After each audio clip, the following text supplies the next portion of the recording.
Hey guys, today I'll be testing and demonstrating different transmissions being used for drifting and how effective or ineffective they are for drifting. The first transmission I'll be using is the CVT transmission. A CVT is an automatic transmission that continuously and seamlessly goes through gear ratios based on revs and wheel speed. The only modes it has is reverse, neutral, drive, and sport. In a drifting situation, this transmission isn't all that bad once you get used to it, especially when using N as a makeshift clutch kick. The reason it's hard to control a CVT rear-wheel drive car at first is because the rear wheels don't stop spinning faster once they reach a certain rev range like any other transmission. Instead, they infinitely spin faster and faster, which leads to too much wheel spin, which in turn makes it extremely hard to control the car and even harder to predict what the car will do.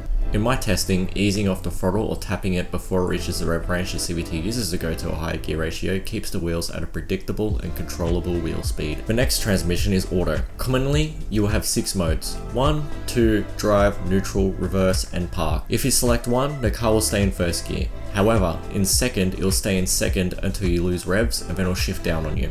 Then from a stop or low speed, it will take off from first and into second. Drifting in auto is pretty easy. Just put it in first and then burn the tires off. I would only select second once you understand when the car will shift down or up and how to control it when it does shift down or up on you. However, a weird thing about this is that it only changes into second from first when the transmission has resistance from tire grip, which is just plain odd as a proper automatic would look at RPM and current wheel speed, not resistance.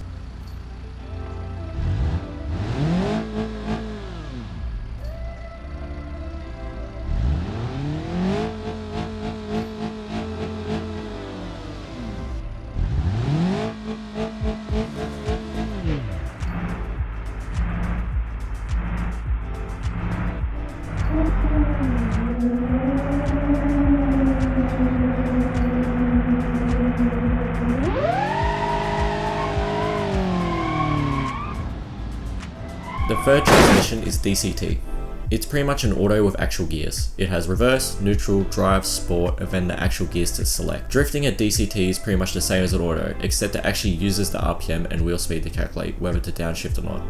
Also, it actually locks itself in gear until you lose RPM. Then you'll need to pick your gear again once revs are adequate. The fourth and last transmission is manual. Manual involves clutch and actual gears, which in turn means if your revs get too low, you will probably stall the car, but it won't shift down on you because you'll need to select actual gears. This is undoubtedly the best transmission used when drifting since you can utilize not just individual gears but also the clutch, which allows you to kick the clutch when the car is starting to understeer or starts gaining unwanted or undesirable traction. The conclusion of my testing pretty much shows that you can drift any transmission. Just as with anything else, it requires patience, practice, and change of technique depending on what your transmission you are using and used to using. Hope you enjoyed today's video. If you have, make sure to like, subscribe, and I'll see you guys next time.